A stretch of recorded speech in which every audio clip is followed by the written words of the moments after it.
welcome back to the Johnson Fitness and Wellness podcast. Today, I am joined by the one and only Harry Russell, Head of Global Key Accounts over at Primal Strength. Say hello.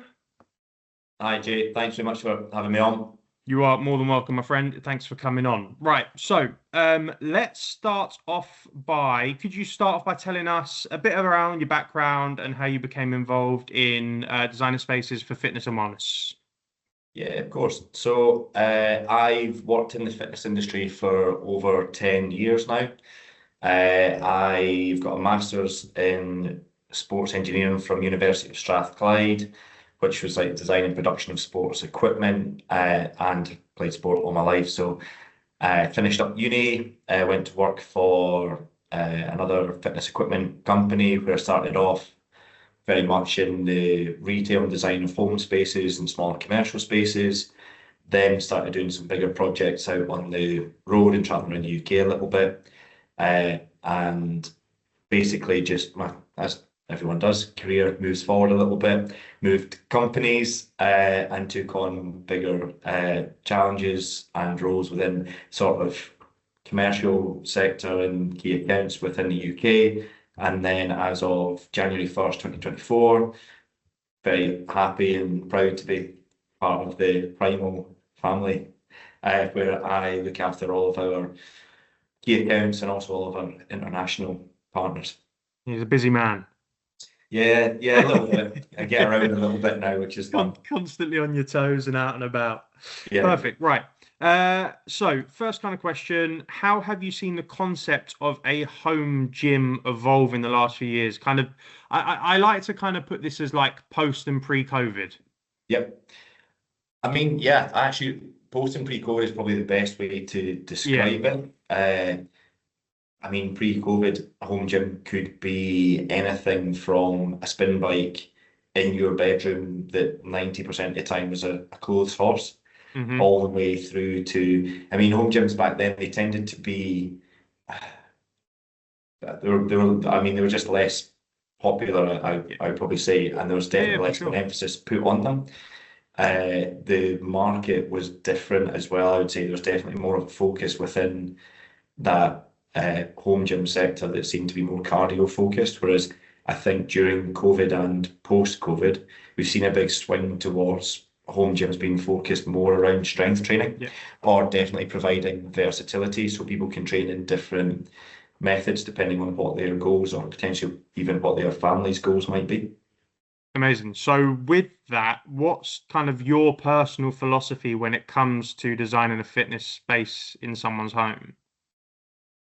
I mean, the main thing is taking into account is what the individuals or their family or their household or whatever it is, what their goal or collective goals are, and providing something that's versatile enough to allow everybody to go in and use it, but also allowing for a certain amount of progression within it as well. So I'd always be conscious when you're designing a home gym space that yes, you want to try and maximize every inch of the garage or whatever it is that you may have, but also understanding that if you fill it too full of equipment, there's nowhere to grow. And as you will know as well, Jay, gyms are very, very rarely finished from the first day of install. As there will always be, whether it's a new product or a new training methodology, or even something that people become passionate about now. Like everyone is seeing that running has exploded over the last 3 or 4 years with loads of run clubs, but also High Rocks as well has played a major part in that as well, I believe. Massive, yeah. So that's not to say that people won't buy treadmills for home use because they're outside running all the time. We live in the UK, me in Scotland. I mean, a treadmill in the house would definitely be preferable to pounding the pavements at 5 I can look a.m. outside right now and tell you 10,000 reasons why I wouldn't want to go out there for a run at the moment. So 100%. Exactly. And I think it's providing a space that gives lots of versatility. So as people's training habits, their goals, or even their programming changes, they've got the opportunity to do lots of different things in the space and make it versatile. So with the versatility kind of thing, do you approach it more as a functional training area or more of like a lifestyle point of view? Well, that is a good question. I suppose it's probably a mixture of both. Interesting. If I'm going to be honest, it depends on the space that's available. Like we've at home, I've got a one car garage that's got a rack with a pulley system in it, a bike, some bars and plates and free weights, and that takes up about half of the space. The rest of it is I need to do some work on and clear out and We won't talk reorganize. about the other half. Don't worry about that. Yeah, so I've then got more space. So then, whether that's a lifestyle space or whether that becomes storage for kids' bikes or I don't know what else that could be accommodated within that. We like I'm sure you've seen as well, like the like outdoor pod Yeah. systems, like garden room things, Yeah. super popular now, and I've seen some incredibly well thought out and well designed ones of them online where it's 50% gym, 50% additional living space or office or kids' playroom or something like that. So in a day and age where having that additional space is probably more important than ever, being able to have it as a versatile space that allows, I don't know, parents to train and kids to play or even if that's just a space where you go and sit and do calls or whatever it is, Yeah, yeah, for sure. it's important. So mixture of both. So what are the first three? I mean, we kind of touched on it 5 minutes ago, but what are the first three things that you would consider before starting a gym design for someone? Again, it's like it's finding out what's important to the individual and like what their sort of goals are, what do they want to achieve out of it. And now that might be stronger, fitter, faster, get help, like get family into sort of like health and well-being, which I'm now seeing is more and more popular Yep, and is now becoming a bigger driving factor behind for people sure. putting home gyms in. But like there's also the part of it where, like for me personally, having a gym at home is a convenience thing Yep. where I we're fortunate at Primal that we've got a staff membership. One of our staff perks is we get to train in one of the gyms that's 5 minutes from the office. So I'm training there a couple of times a week. I'm still trying to play rugby, so I'm maybe do a couple of gym sessions at the club. And then having the availability to train at home is huge, just to be able to nip in and do a half hour. So like I suppose it goes back to your point earlier where you're saying it's about is it a lifestyle or is it the actual training itself?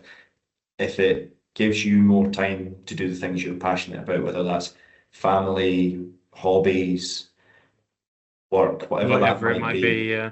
yeah, and it removes barriers, I think it's so important. Amazing. So moving on to kind of more like space and layout kind of thing. Yep, For someone that's short on space, yep, what are some smart design features or solutions that you kind of look for? yep. So we at Primal, we've got three like multi-rack systems. We describe them MRX5, MRX7, MRX9, depending on how big your space is. These are sort of all-in-one training solution for individuals. So a rack for doing barbell work, storage for plates, cable systems, and then the MRX7 and MRX9 both have Smith machine attachments as well. Yep. So it gives you an all-in-one, almost like a full gym Mhm. in one standalone unit. I also think the inclusion of things like adjustable dumbbells are Yep. great in terms of giving you For a full sure. range from 4 kilos to 40 kilos Yep. rather than like a full set of dumbbells from 2 to That take 40. up a load of space on your floor. You've got two dumbbells that do it all for you, for sure. 100%. 100%. And then some form of, I like to, or I would always like to include some form of sort of cardio element, whether that's a folding treadmill, again, to give you more space when it's not in use, Hmm. or something like a ski erg or a hip bike. So again, not a huge footprint, easy to move around depending on what the workouts, or again, like we said earlier, what the lifestyle and what the other demands on the space are. Hmm. So with that, how important is zoning? Yeah, really, really important. But a lot of that will be determined by the physical features of the room itself. Yeah. Doors, windows, boilers, what might it will depend what the flooring is like. If this is on a first floor in someone's bedroom, you're probably not going to advise putting in Yeah. loads of bumper plates that could go through the floor. But yeah, zoning is important to like look at maximizing the space that's available. Hmm. And again, like we said almost right at the start, it's about leaving space for people to try and almost like not grow into it, but to find out what they enjoy training and to allow them to have a bit of freedom to move. Well, that leads on to my next question. So when you do designs, as we said, we spoke about it earlier, and I suspect the answer here is yes. But do you design with adaptability in mind? So do you design with someone that's starting their fitness journey, that might in 5 years' time go, do you know what? I'm at a completely different phase of my life. I'm a lot stronger. I'm much happier where I am. I need to upgrade on this and I need a new this and I need to kind of move some things around. So when you're designing spaces, are you designing with that in mind? Yeah, I would say myself and the rest of the team here at Primal do a really good job of that. So Hmm.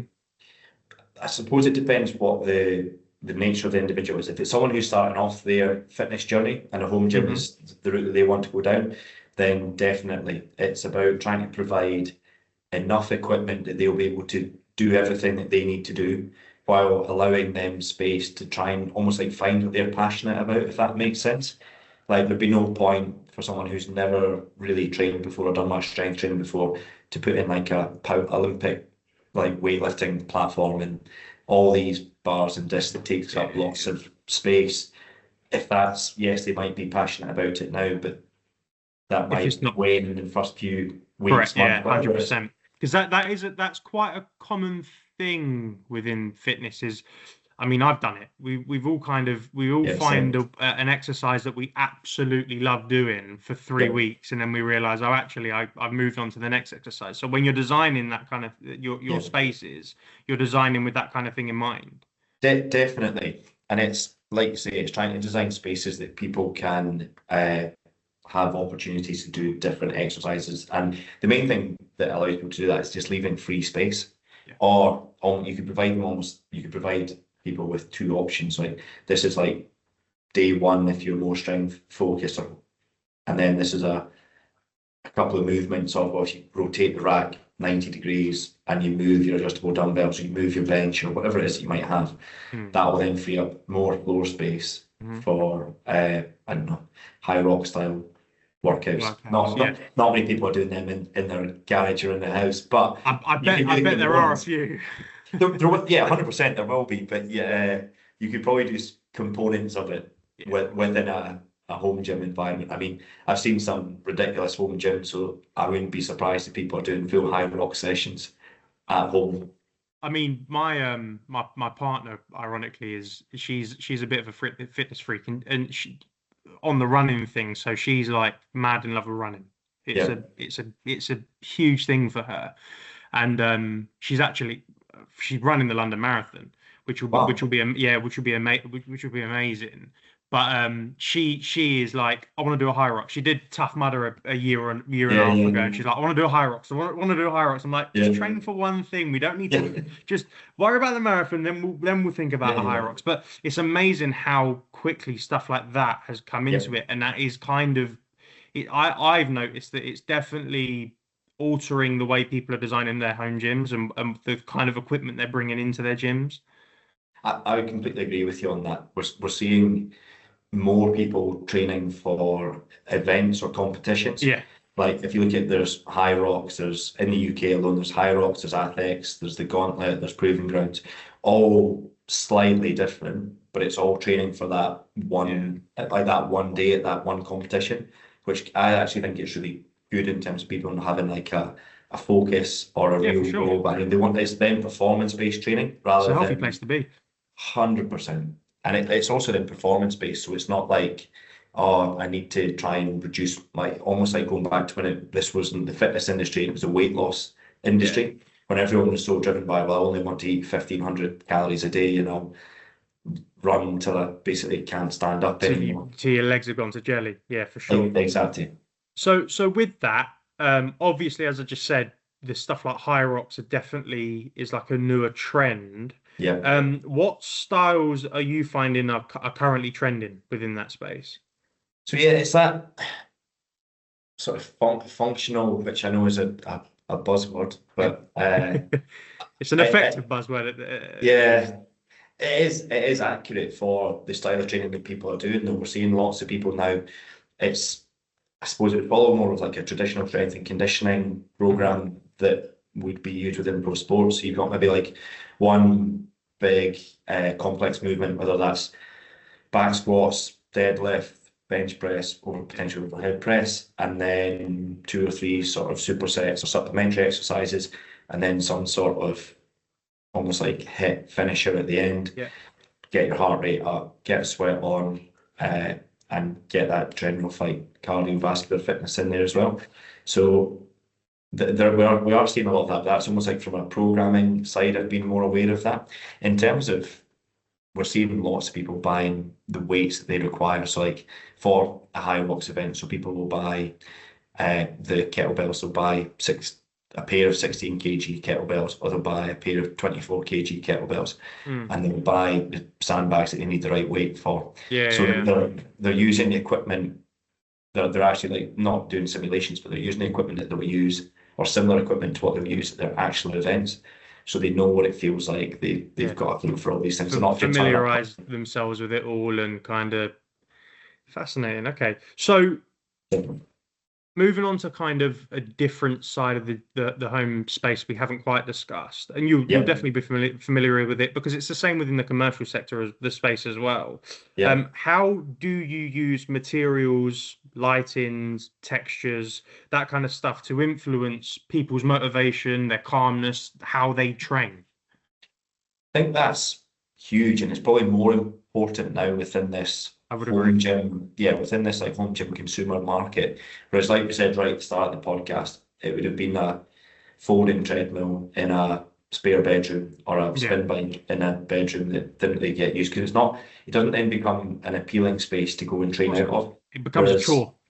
100%, and I'm very much of the mindset that like whether it's an hour or 45 minutes, half an hour, whatever it is, that should almost be like your best. That's your time for you in the day. Yeah. So that should be time that it's not a chore being in there. It doesn't feel Nope. like it's a burden. It should be like almost like your best time of the day Yeah, it's to your go and time really to get, bite down on the gum shoulders to say and yeah, just yeah, go yeah, for it. 100%. and 100%. get the most out of it. And if you can create a really inviting environment with that, then you're more likely to do it more often. And we're seeing lots of people now using the like acoustic wall, like wooden wall paneling, to create a slightly more neutral feel, along with like Hmm. lots of more neutral colours, so lots of beiges, lots of Yeah. creams and greens. Again, it's trying to make these places more aesthetically pleasing. And I mean, yeah, there are lots of people that will do the dark home gyms Yeah, yeah, yeah. with the sort of hexagonal lights as well. But again, it depends on personal preference and how almost like what your personal style is. Yeah, We've for seen sure. some really, really cool, really funky ones that are like bright pink, bright green, all over the walls. But again, if that's what inspires the individual to get in there and train, then brilliant. Yeah, amazing. So, are there any consistent design features that people are asking for in 2025? I mean, lighting is always a big one. Hmm. Just in terms of actually providing a space that's light enough for people to get in and use properly, especially like when it's dark, wet, windy. If you've got a room that's like dark and it's not that appealing to go into, Yeah. you're not naturally going to find yourself in there. Yeah. Uh, in terms of actual, almost like I put it in inverted commas, like interior design, there doesn't seem to be one consistent method that comes through just purely because everyone's space is often so different. We're seeing again, like I said, we're seeing lots of wood paneling to soften the spaces now. Hmm. But I mean, people are seeing that all across interior design, across the board. Again, it softens the space. Some of them do have some acoustic properties as well, which Yep. especially within home gyms is really important, especially if you've got, I don't know, young kids or pets that could startle if you're dropping weights or shouting if you're struggling. Yeah, of course. So yeah, that would be it from me in terms of what we're seeing more of or more Amazing. consistent. So, moving on then. Obviously you've got your own primal range. Yep. You do your own stuff, but you also work with brands. Yes. So what does effective collaboration look like to you guys when it comes to working with brands? I mean, it's I'd like to say it's really simple, but it's not. The It's about blueprint's simple for sure. That I would yeah. agree with that, but there's always curveballs. In principle, it should be really simple that if you're collaborating with other brands like Primal do, often both in commercial and consumer spaces, the collaboration bit should be both of the brands should almost like amplify each other, if that Yep. makes sense. So it's about finding brands where you, well, again, a lot of it's personal preference, whether someone has a dumbbell that you really like I think our 40 kilo adjustable dumbbell that's droppable. It's a brilliant product for home gyms. Someone might really not, I don't know, they might not like the shape of it, or they might like something to do with that. Or they're really desperate to have our MRX9 rack because it's got everything in it that you could ever want for a home gym, pretty much. Hmm. But that then might align with some like the products that you guys are selling in terms of Yep. the cardio or some of the other products that you guys have. Like Echelon have got the mirror. I don't know if you've seen it. It's like a mirror, but it'll do Yeah, all yeah, I've your seen it. workouts and programming on it. Really interesting product. And again, it's about how the brands amplify each other and actually you get more out of them working together rather than trying to compete against each other or not Yeah, compete against each other because people will buy for various reasons, whether it's price, whether it's quality, whether it's availability of stock, or whether it's just personal preference. So it's about making sure that you're never trying to like fight against one another, because ultimately you want the end customer to get the best experience and have the best home gym that they can have. so for you, it's how you can both benefit each other with the end goal being the consumer is ultimately how they can be the happiest and walk away best. Definitely. It goes back to what we were saying before. If the customer's had a brilliant experience, whether it's one company, two companies, three companies, Hmm. again, they're more likely to go in and use that equipment and almost you've had that positivity around Yep. going in through the sales process, through the Helps drive design that process. motivation for them. 100%. You're not then going in being like, ah, I wish I got such and such from somebody else, or I didn't really want that, but I didn't feel like I could buy from some Yeah, like yeah. I didn't feel like I could mix and match with the brands. And for some people, mixing and matching isn't what they want to do because they want that like brand consistency Yeah. of logos and shared design features all the way through. But for other people, like they might have a watt bike as their bike. They might then have, I don't know, a Woodway as the treadmill, the Mhm. MRX9 from us, the dumbbells from somebody else, and they've gone and they've curated exactly what they like best. But if everyone's fighting against each other to It's get never going to that work. end result, it's never going to work. You're right. Right. Last few questions. Yep. Where do you see home fitness design heading in the next 5 years?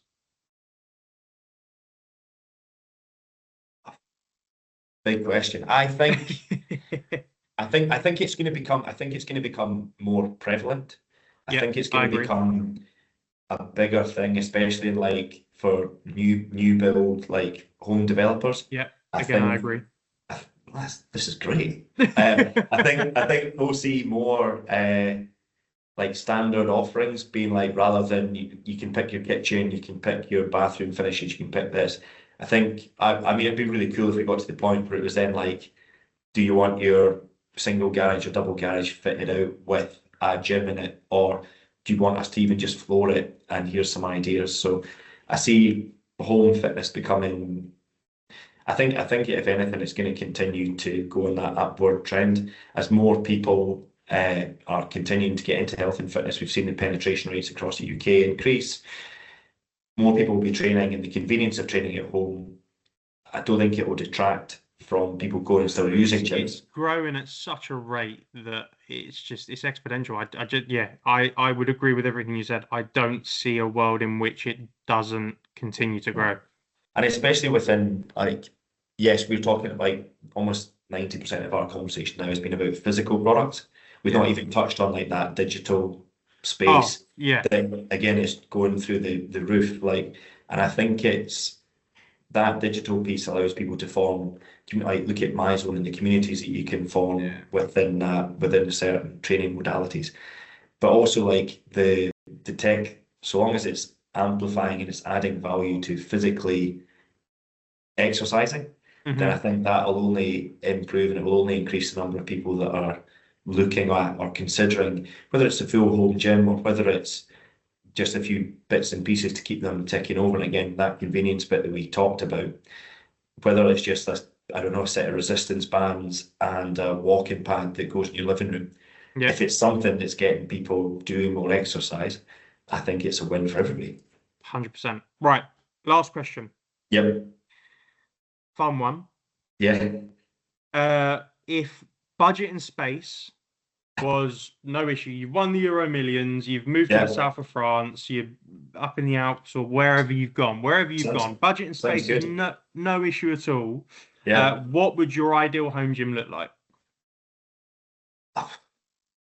Uh, I mean, This how one, long? this one always stumps people because they I mean, never like how? expect it to come. Like So everyone's like, actually, oh, do you know what? I'd have a fountain, I'd have a water piece, yeah, I'd have a koi pond that I can look over while I'm doing my bicep curls. It's yeah. crazy. It's an interesting question to ask. It is, and I suppose it's the almost like not how far do you go with it? Yeah. Like, at what point are you like, is it just a commercial gym that you live in? So Um, what you're saying is you'd have a massive house with a commercial gym in the back of it. that yeah, mate. I'd have a commercial gym with a small bedroom upstairs, and I'd go There and you sleep up go. there and I'd train downstairs. But yeah, I mean, I actually think that's a great question. It's something that I'd actually quite like. I actually think the guys before I joined Primal did some really interesting, like, what was your dream home gym Yeah. setups? And I think there's some on our social media. I think it's a really good question just to see the different ideas that people would have in terms of, like, saying layout, equipment selection, but then like slightly more obscure things like, I don't know, barista that's just there full time making your double espresso if you're Mate, tired. I've Uh, asked this question to many people, and I'm not joking. Every answer is different. Well, I'll share like uh, I've done a lot of work with Paul Richardson. He was really Okay. heavily involved in Gymshark for years. And I mean, Paul's home gym is probably the most comprehensive home gym I've ever seen. It's insane. Yeah, I can Um, imagine. it's mega. But something like that would be amazing. You'd have no excuse not to be in the best shape of your life. That would be the biggest challenge to like. So what you're saying is basically your home gym would be so that you have no excuse not to be at 6% body fat, Yeah, Cristiano Ronaldo, like yeah. just ripped at the age of 50. That's it. Hot and cold in one corner, golf simulator in the other. So, There we go. I mean, you'd say you'd be training a lot, but I'd probably be spending more time in the sauna and more time slicing golf balls than I would be actually lifting any weights. But, Don't think you got the PT that you're paying a fortune behind yeah, you. Like, come on, stop hitting yeah, the driver. yeah, Let's actually yeah. work out. Yeah, you know, you've come down. You said you're going to go and train, and you've just like you've sat and had a coffee and hit 100 golf balls, and you're going to claim that that's a good workout. Yeah. But yeah, There we mate, go. I Well, tell you what, amazing. it'd be cool, like almost to do that design piece on with other guests and like, well, you've got I don't know 10 by 10 or whatever it might be. Yeah. What's your dream space, the kit list, all the rest of it? Because Absolutely. it would be so different depending on Oh, mate, what it's people are so doing. different because everyone's got personal preferences. So 100%. everyone's interested in certain things. So it's probably one of my favorite questions to ask because it gets people's you see like their actual design in their Yeah, mind yeah. start ticking and it's fascinating. Yeah, I mean, that's when the rest of my day I'll just be like scribbling on my notepad. Yeah, I've like ruined your day now. yeah, man, I'd You're have now these going to go five. and do the Euro Millions for the Yeah, week and start designing it. Well, yeah. Harry, it was an absolute pleasure. Thank you for coming on. Tell the people where they can find you. So yeah, you'll be able to find me on LinkedIn, on Instagram, Harry Russell, I'm global head of key accounts for Primal. And yeah, thank you very much, mate. It's been a pleasure. Amazing. I'll make sure to leave your links in the description so people can connect with you and so on and so forth. Amazing. Great Uh-huh. conversation. Thanks for coming on, my friend, and I'll speak to you soon. Thanks, Jay. Cheers.